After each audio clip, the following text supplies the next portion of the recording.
Assalamualaikum warahmatullahi wabarakatuh. Halo semua, perkenalkan kami dari kelompok 5.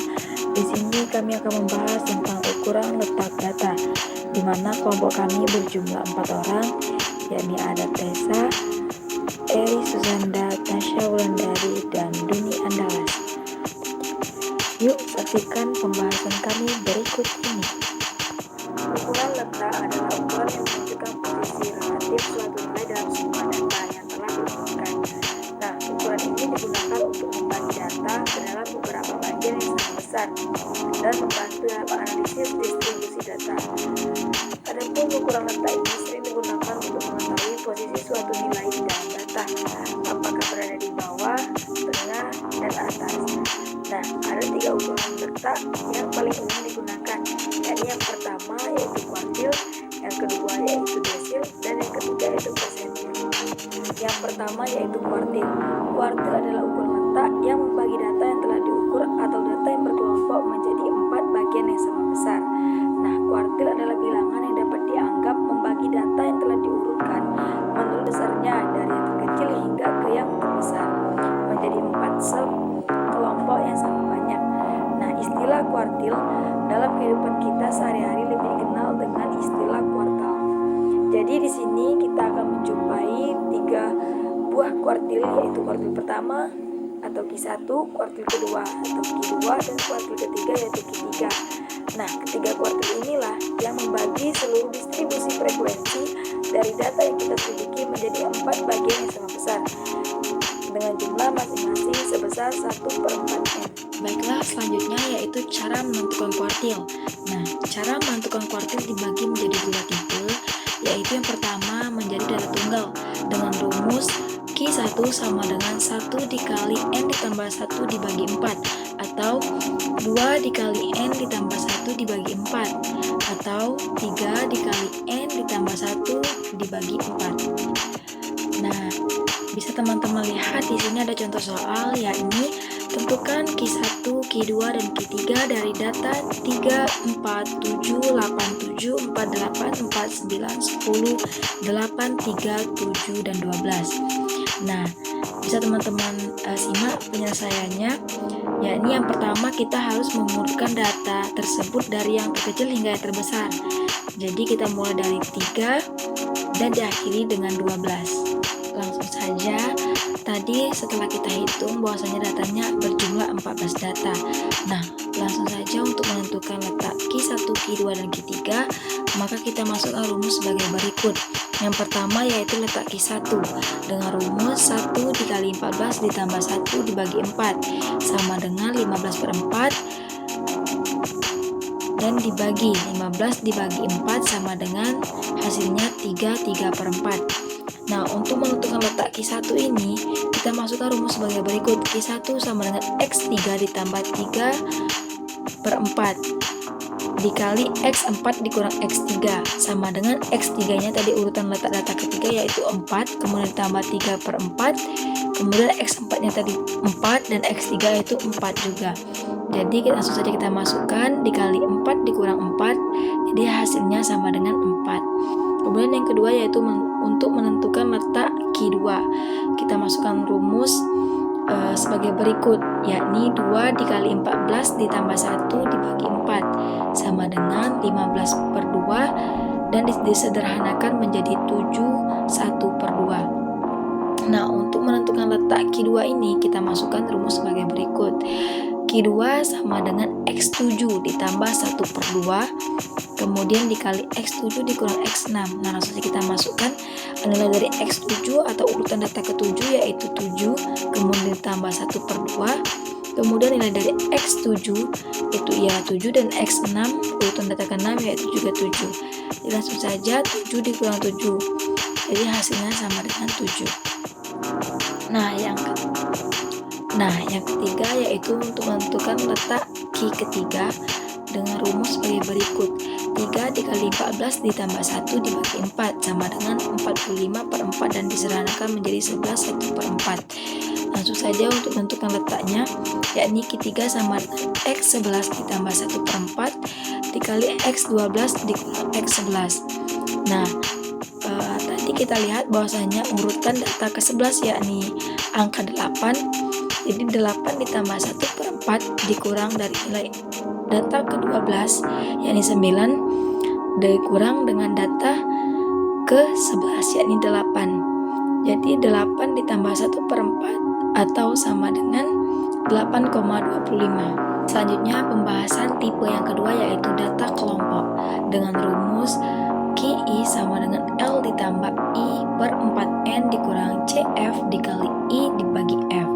Dengan keterangan Q adalah kuartil, L sama dengan titik bawah, N adalah jumlah banyak data, kemudian I adalah kuartil 1, 2, atau 3, kemudian berapapun angka yang ditentukan dari soal. Kemudian yang CF adalah frekuensi kumulatif sebelum kelas, dan F adalah frekuensi kelas kuartil, dan I adalah panjang kelas.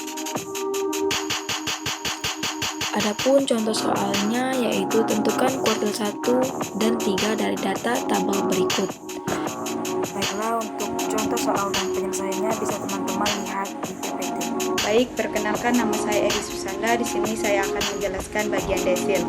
Jadi, desil ialah bilangan yang dapat dianggap membagi data yang diurutkan menurut besarnya dari yang terkecil sehingga menjadi yang terbesar 10 sub kelompok yang sama banyak. Desil ialah titik atau skor nilai yang membagi seluruh distribusi frekuensi dari data yang kita selidiki ke dalam 10 bagian yang sama besar, yang masing-masing besar 1/10n. Jadi di sini kita jumpai sebanyak 9 buah titik desil, di mana ke-9 buah titik desil itu seluruh distribusi frekuensi ke dalam 10 bagian yang sama besar. Jadi ada cara menentukan desil dibagi menjadi 2 tipe, yaitu yang pertama data tunggal dan yang kedua data kelompok. Jadi ada rumus data tunggal, yaitu DS sama dengan 1 kali N ditambah 1 dibagi 10 atau 2 kali N ditambah 1 dibagi 10 atau 3 kali N ditambah 1 sama dengan 10. Selanjutnya 10 dikali N ditambah 1 dibagi 10. Jadi di sini ada contoh soal. Diketahui data 9, 10, 11, 6, 8, 7, 7, 8, 9, 10, 11. Jadi tentukanlah dari data di atas desil kedua dan desil keempat. Penyelesaian data diurutkan 4, 5, 6, 7, 8, 9, 10. Letak desil yang kedua yaitu diurutkan dari kedua 10 ditambah N per 10 sama dengan 22 per 10 sama dengan 2 bagi 2,2. D2 terletak pada urutan ke 2,2 sehingga D2 sama dengan X2 ditambah 0,2 X3 min X2.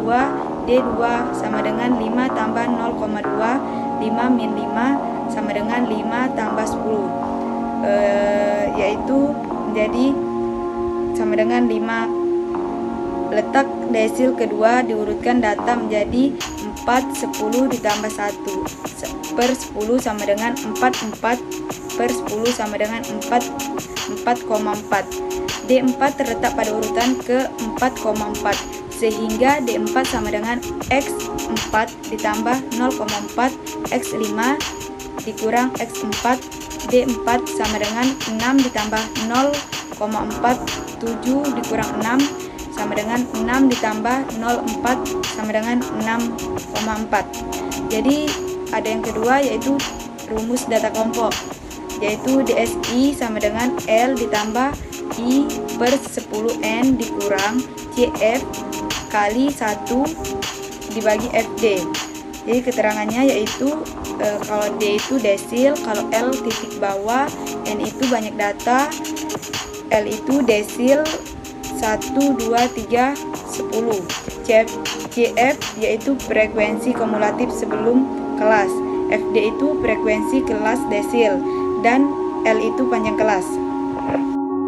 Baiklah, untuk contoh soal dan penyelesaiannya bisa teman-teman lihat di PPT.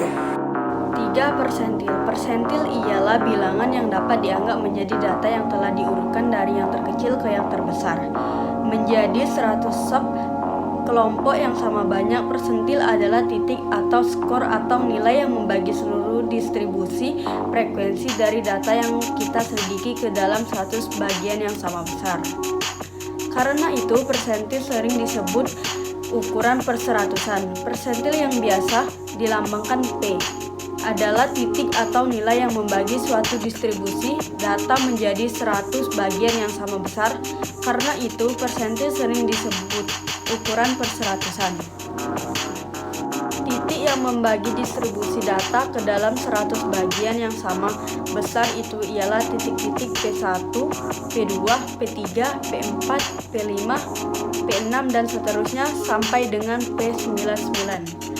Jadi di sini kita dapat sebanyak 99 titik persentil yang membagi seluruh distribusi data ke dalam 100 bagian yang sama besar, masing-masing sebesar 1/100n atau 1%. Cara menentukan persentil dibagi menjadi dua tipe, yaitu 1. Data tunggal. Rumus Px S sama dengan 1x n tambah 1 dibagi 100 atau 2x n tambah 1 dibagi 100 atau 3x n tambah 1 dibagi 100 sampai 99x n ditambah 1 dibagi 100. 2. Data kelompok rumus.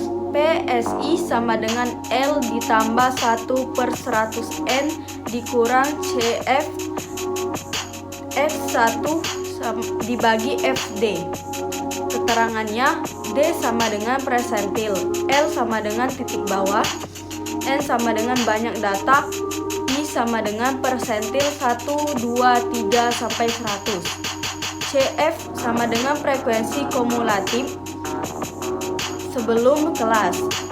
FD sama dengan frekuensi kelas presentil. Berikut contoh dan penjelasannya.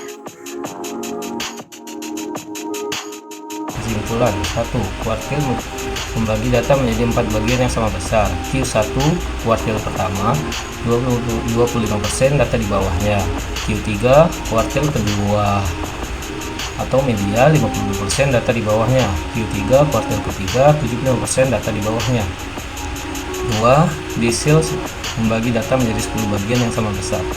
D1 10% data di bawahnya, D2 20% data di bawahnya, dan seterusnya hingga D9 50% data di bawahnya. 3. Persentil membagi data menjadi 100 bagian yang sama besar. P1 1% data di bawahnya, P50 media 50% data di bawahnya, P99 10% data di bawahnya. Secara umum, ketiga konsep ini digunakan dalam statistik untuk memahami distribusi data, mencari nilai tengah, dan menentukan posisi suatu data dalam kumpulan data. Baiklah, itu saja pembahasan dari kelompok kami. Atas segala perhatian kami ucapkan terima kasih. Thanks for watching. Wassalamualaikum warahmatullahi wabarakatuh.